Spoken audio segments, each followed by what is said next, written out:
আসসালামু আলাইকুম, কেমন আছেন সবাই? আলহামদুলিল্লাহ আমরা ভালো আছি। যে যেখান থেকে আমার ভিডিওটি দেখছেন স্কিপ না করে পুরো ভিডিওটি দেখবেন, আশা করি ভালো লাগবে।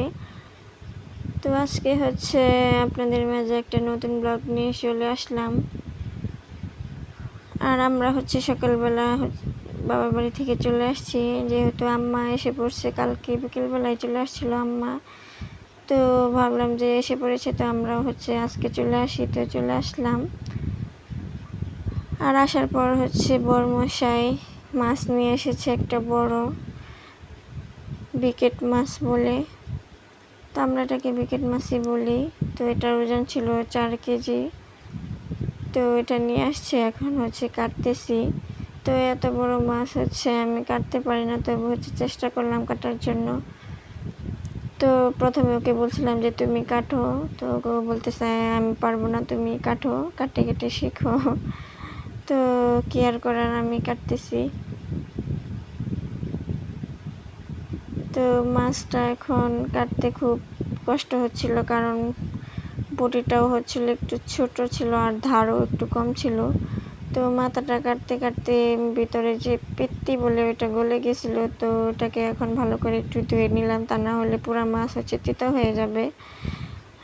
তো মাছটা অনেক ওজন, যার কারণে কাটতে একটু অসুবিধাই হচ্ছিল। তবু বড় মাছ কাটতে একটু ভালোই লাগে আমার কাছে। তো তবু চেষ্টা করতেছি কাটার জন্য। আবার কাটতে ভালো লাগে, আবার কষ্টও লাগে এরকম। তো ওকে বলতেছি যে কিভাবে কাটবো, এভাবে কাটবো নাকি ওভাবে। তো আজকে একটু অন্যরকম করে কাটবো, কারণ সবসময় মাছ পিস করে কাটা হয়। তো আজকে এটাকে 2 সাইড দিয়ে কাটবো, যাতে এক পাশে কাটা থাকবে আর আরেক পাশে কাটা থাকবে না, ওইরকম ভাবে। তাহলে বাচ্চাদের খেতে দিলে ওরা আরামসে খেতে পারবে। তো এভাবে কাটতেছি। তো এভাবে প্রথমে আগে মাঝখান থেকে কেটে নিলাম, কারণ ওইভাবে কাটতে পারবো না তাই। তো এই মাছটা আমি আগে খেতে পারতাম না, আমার কাছে এত ভালো লাগতো না, কিন্তু পরিস্থিতির কারণে এখন সবই খাওয়া শিখে গেছি।